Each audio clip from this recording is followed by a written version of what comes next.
अस्सलामुअलैकुम प्यारे बच्चों। आज हम जमात हफ्तुम की उर्दू दरसी किताब का चौथा सबक बूढ़ी काकी पढ़ेंगे, जिसके मुसन्निफ हैं मुंशी प्रेमचंद। बच्चों, मुंशी प्रेमचंद के लिखे हुए अफसाने नावल बहुत ही दिलचस्प होते हैं। जब पढ़ना शुरू करते हैं हम लोग तो हमको ऐसा लगता है कि जब तक वो ख़त्म ना हो हमारा दिल नहीं लगता। पहली बात, बूढ़े वालिदैन और दूसरे बुज़ुर्गों की इज़्ज़त और इनकी खिदमत करना इंसानी अखलाक में बहुत अहमियत रखता है। हर मज़हब की तालीम में ये सबक दिया गया है कि माँ बाप का ख्याल रखना औलाद का फ़र्ज़ है। ख़ास तौर पर जब इनकी उम्र ज़्यादा हो जाए तो इनकी खिदमत और सेहत की तरफ औलाद को ध्यान देना चाहिए।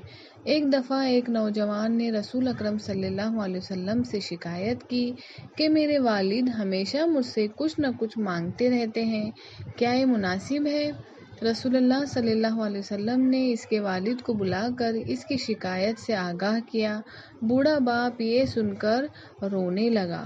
उसने कहा कि मैंने अपने बेटे को पाल पोस कर बड़ा किया, जो कुछ मेरे पास था सब उसकी परवरिश पर खर्च कर दिया।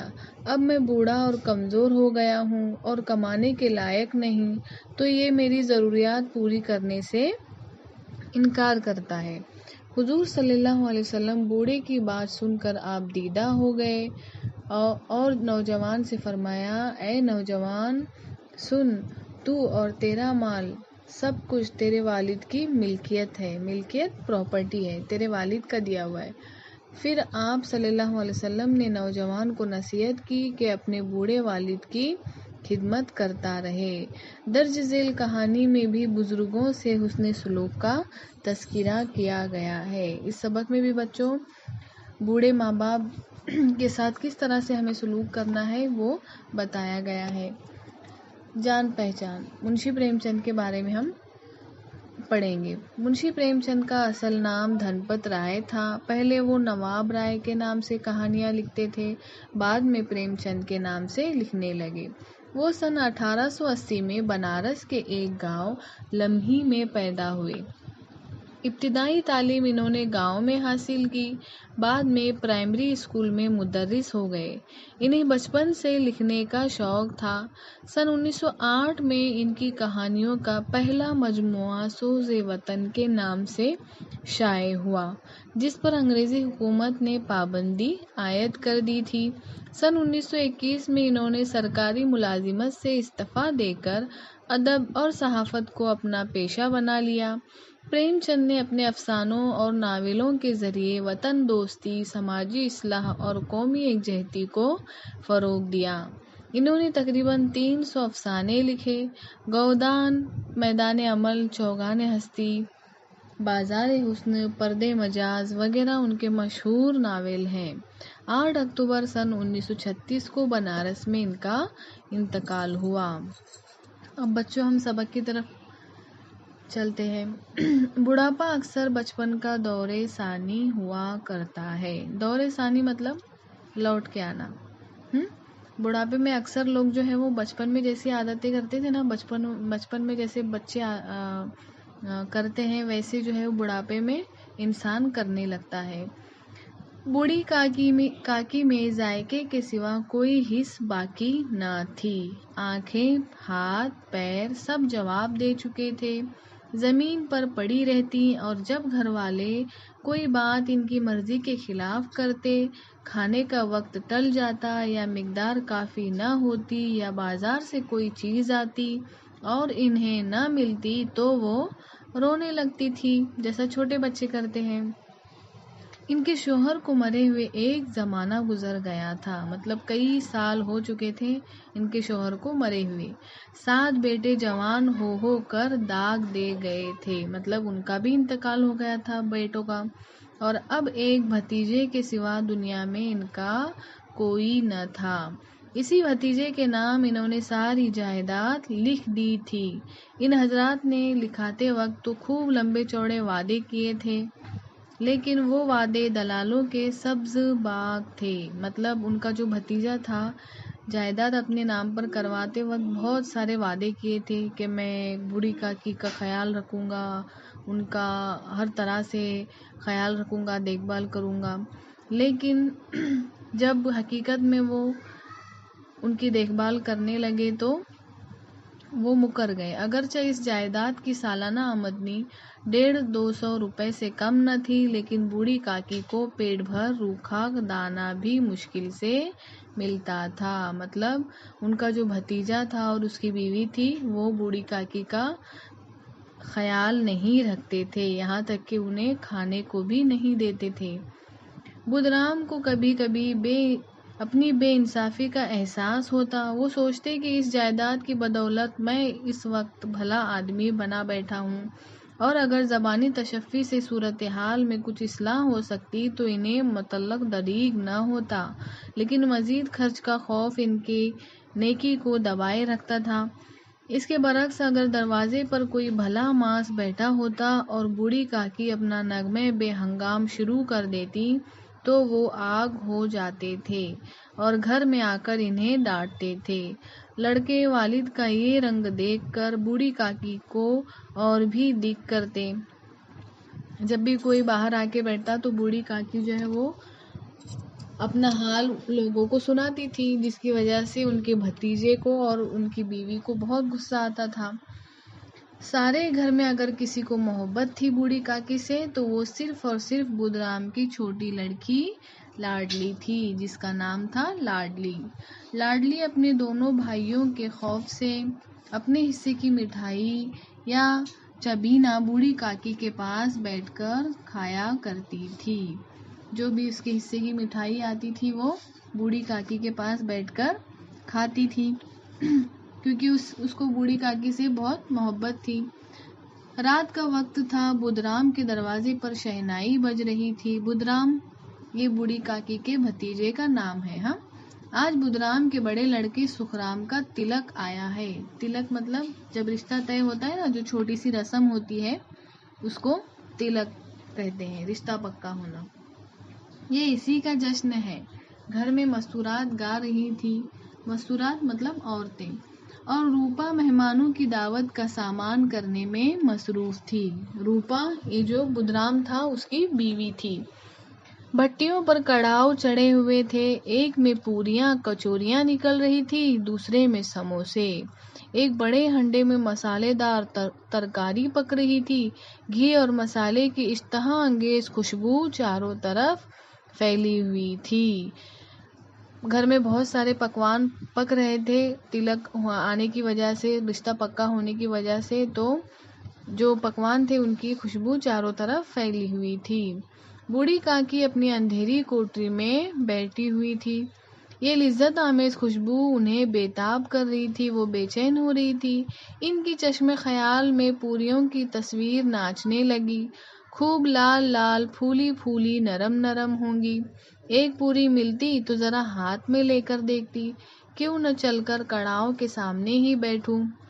ये बूढ़ी काकी अपने आप में सोचने लगी। हाँ, इस तरह फैसला करके बूढ़ी काकी अकड़ूं बैठकर हाथों के बल खिसकती हुई बमुश्किल तमाम चौखट से उतरी और धीरे धीरे रेंगती हुई कड़ाव के पास जा बैठी।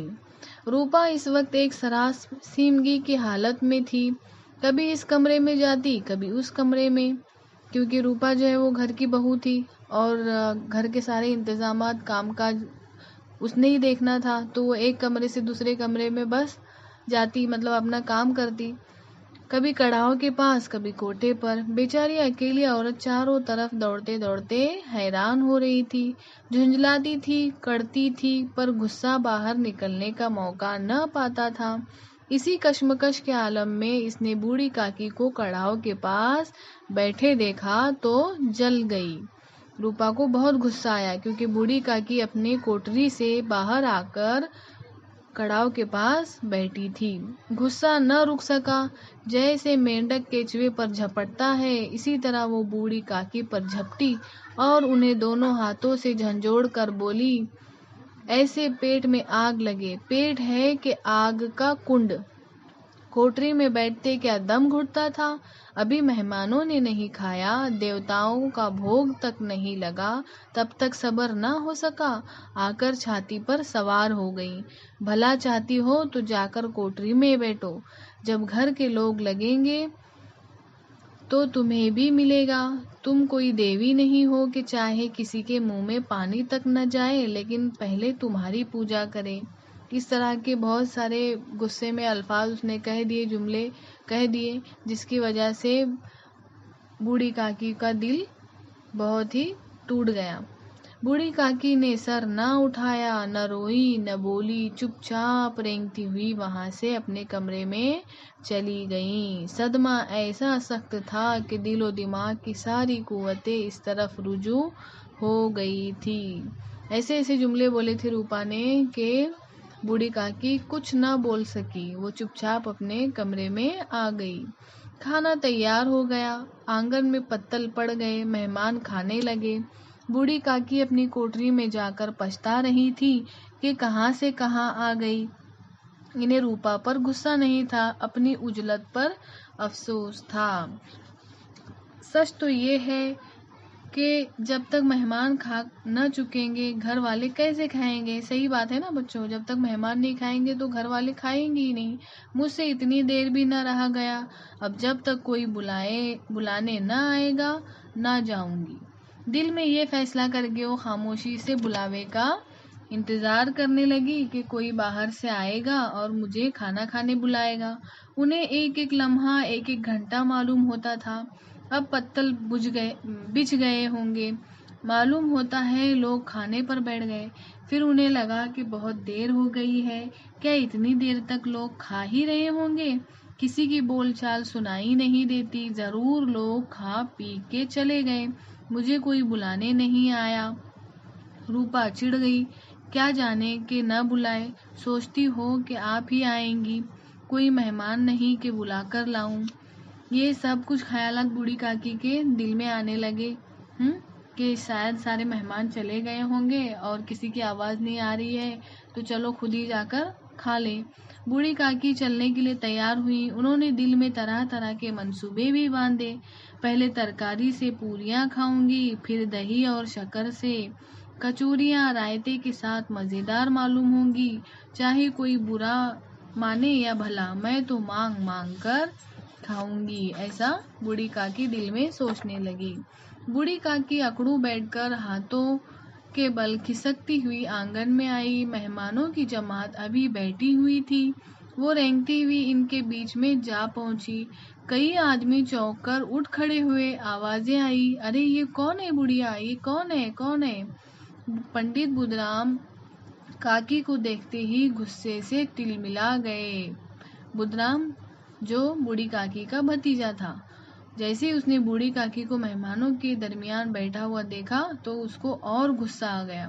पूरियों का थाल लिए खड़े था, थाल को जमीन पर जोर से पटक दिया और जिस तरह बेरहम साहूकार अपने किसी मफरूर असामी को देखते ही झपट कर इसका टेटवा लेता है, इसी तरह लपक कर इन्होंने बूढ़ी काकी के दोनों शाने पकड़े, मतलब दोनों बाजू, और घसीटते हुए लाकर अंधेरी कोठरी में धम से गिरा दिया। एक बार रूपा ने खींच कर लाया और बंद कोठरी में पटक दिया, और उनका भतीजा बुधराम उसने भी वैसे ही किया। मेहमानों ने खाना खाया, घर वालों ने खाया, बाजे वाले धोबी चमार भी खा चुके, लेकिन बूढ़ी काकी को किसी ने ना पूछा। बुधराम और रूपा दोनों ही इन्हें इनकी बेहयाई की सजा देने का तस्फिया कर चुके थे। बुधराम और जो उसकी बीवी थी, दोनों ने फैसला कर चुके थे कि जब मेहमान जा चुकेंगे तो हम क्या करेंगे, बूढ़ी काकी को सजा देंगे। इनके बुढ़ापे पर, बेकसी पर, फतूरे अक्ल पर किसी को तरस नहीं आता था। अकेली लाडली उनके लिए कड़ रही थी। दोनों बार जब इसकी माँ और बाप ने काकी को बेरहमी से घसीटा तो लाडली का कलेजा बैठ कर रह गया, मतलब उसको बहुत बुरा लगा। वो झुंझला रही थी कि ये लोग काकी को क्यों बहुत सी पूरियां नहीं दे देते, क्योंकि वो लाडली जो है वो बूढ़ी काकी से मोहब्बत करती थी, उसको बहुत तरस आता था बूढ़ी काकी पर। वो काकी के पास जाकर उन्हें तशफ़ी देना चाहती थी। तशफ़ी मतलब दिलासा। लेकिन माँ के खौफ से न जाती थी, क्योंकि उसे डर था लाडली को कि उसकी जो माँ है रूपा है वो क्या करेगी, उसे गुस्सा करेगी।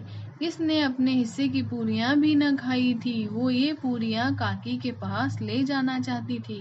बूढ़ी काकी मेरी आवाज़ सुनते ही उठ बैठेंगी, पूरियां देखकर कैसी खुश होंगी, मुझे बहुत प्यार करेंगी, ऐसा लाडली सोचने लगी। रात के 11 बज चुके थे। रूपा आंगन में पड़ी सो रही थी। लाडली की आंखों में नींद न थी। काकी को पूरियां खिलाने की खुशी इसे सोने न देती थी। जब उसे यकीन हो गया कि अम्मा गाफिल सो रही हैं, तो वो चुपके से उठी, पिटारी उठाई और बूढ़ी काकी की कोठरी की तरफ चली। बूढ़ी काकी को महज इतना याद था कि किसी ने मेरे शाने पकड़े। फिर उन्हें ऐसा मालूम हुआ जैसे कोई पहाड़ पर उड़ाए लिए जाता है, क्योंकि बुधराम ने और रूपा ने उनको बड़ी ही बेरहमी से घसीटते हुए अपनी कोठरी में लेकर आए थे। इनके पैर बार बार पत्थरों से टकराए। तब किसी ने इन्हें पहाड़ पर से पटक दिया। वो बेहोश हो गई। एकाएक इनके कान में आवाज आई, काकी उठो, मैं पूरियां लाई हूँ। किसने कहा? लाडली ने। काकी ने लाडली की आवाज पहचानी, चटपट उठ बैठी, क्योंकि दिन भर से वो भूखी थी और उन्हें बहुत भूख लगी थी। दोनों हाथों से लाडली को टटोला और उसे गोद में बिठा लिया। टटोला क्योंकि उनको अच्छे से दिखाई नहीं देता था, तो हाथ से उन्होंने टटोला और समझ गई कि ये मेरी लाडली है। लाडली ने पूरियां निकाल कर दी। काकी ने पूछा, क्या तुम्हारी अम्मा ने दी हैं? लाडली ने फखर से कहा, नहीं, ये मेरे हिस्से की हैं। काकी पूरियों पर टूट पड़ी। 5 मिनट में पिटारी खाली हो गई। लाडली ने पूछा, काकी पेट भर गया? जैसे थोड़ी सी बारिश ठंडक की जगह और भी हबस पैदा कर देती है, इसी तरह इन चंद पूरियों ने काकी की इश्तहा और रगबत को और भी तेज कर दिया था। बोली, नहीं बेटी, जाके अम्मा से और मांग लाओ, क्योंकि बूढ़ी काकी सुबह से कुछ खाई नहीं थी, उनको बहुत भूख लगी थी। लाडली ने कहा, अम्मा सो रही हैं, जगाऊंगी तो मारेंगी। काकी ने पिटारी को फिर टटोला। इसमें चंद रेजे गिरे हुए थे। रेजे मतलब जो पूरियां कचौरियां जो थी, उसके टुकड़े जो गिरे हुए रहते ना, वो उन्होंने निकाल कर खा गई। बार बार होठ चाटती थी, चटकारे भरती थी। यकायक लाडली से बोली, मेरा हाथ पकड़कर वहां ले चलो जहां मेहमानों ने बैठकर खाना खाया था। लाडली इनका मंशा न समझ सकी। लाडली को समझ में नहीं आया, उनका मकसद नहीं समझी कि ये ऐसा क्यों कह रही है बूढ़ी काकी। इसने काकी का हाथ पकड़ा और इन्हें लाकर जूठे पतल्लों के पास बिठा दिया और गरीब भूख की मारी बुढ़िया पतल्लों से पूरियों के टुकड़े चुन चुन कर खाने लगी। जहाँ पर मेहमानों ने खाना खाया था ना, वहाँ पे बर्तन वर्तन पड़े थे, तो वहाँ पे वो जो गिरे हुई जो चीज़ें थी, अनाज था, वो उठा उठा कर खाने लगी। दही कितना लजीज था, सालन कितना मज़ेदार, कचौरियाँ कितनी सलोनी, समोसे कितने खस्ता और नरम। ऐन इसी वक्त रूपा की आँख खुली, मतलब लाडली की माँ की आँख खुल गई। उसे मालूम हुआ कि लाडली पास में नहीं है। चौंकी, चारपाई के इधर उधर ताकने लगी कि कहीं लड़की नीचे तो नहीं गिर पड़ी। उसे वहां न पाकर वो उठ बैठी, तो क्या देखती है कि लाडली झूठे पतल्लों के पास चुपचाप खड़ी है और बूढ़ी काकी पतल्लों पर से पूरियों के टुकड़े उठा उठा कर खा रही हैं। रूपा का कलेजा सन से हो गया। ये वो नज़ारा था जिससे देखने वालों के दिल कांप उठते हैं। है ना बच्चों, कितनी बुरी बात है ना, कि हम घर में जो ज़ईफ़ इंसान है, जो बूढ़ा आदमी है, उसको हम 2 टाइम पेट भर के खाना भी नहीं दे रहे और वो झूठे बर्तनों से पोंछ पोंछ के खा रहा है। तो ये दिल लर्जा देने वाली बात है ना बच्चों। दर्द और खौफ से इसकी आंखें भर आईं। इसको अपनी खुद गर्जी और बेइंसाफी आज तक कभी इतनी सफाई से नजर न आई थी। हाय, मैं कितनी बेरहम हूँ, जिसकी जायदाद से मुझे 200 रुपए साल की आमदनी हो रही है, इसकी ये दुर्गत और मेरे कारण ऐ ईश्वर, मुझसे बड़ा भारी गुनाह हुआ है, मुझे माफ कर दो, ऐसा रूपा ने कहा। उसको बहुत अफसोस हुआ, बहुत दिल को लगी बात। रूपा ने चिराग जलाया, अपने भंडारे का दरवाजा खोला, मतलब बावर्ची खाना, और एक थाली में खाने की सब चीजें थोड़ी थोड़ी लिए हुए बूढ़ी काकी की तरफ चली। काकी उठो, खाना खा लो। रूपा ने रिक्कत आमेज लहजे में कहा, मुझसे आज बड़ी भूल हुई, इसका बुरा न मानना। परमात्मा से दुआ करो कि वो मेरी खता माफ कर दे, मतलब अल्लाह से दुआ करो काकी कि मेरी जो गलती है अल्लाह ताला मुझे माफ कर दे। भूले भाले बच्चे की तरह जो मिठाइयाँ पाकर मार और गुटरुकियाँ सब भूल जाता है। बूढ़ी काकी बैठी हुई खाना खा रही थी, इनके एक एक रुए से सच्ची दुआएं निकल रही थी और रूपा बैठी ये रूहानी नजारा देख रही थी।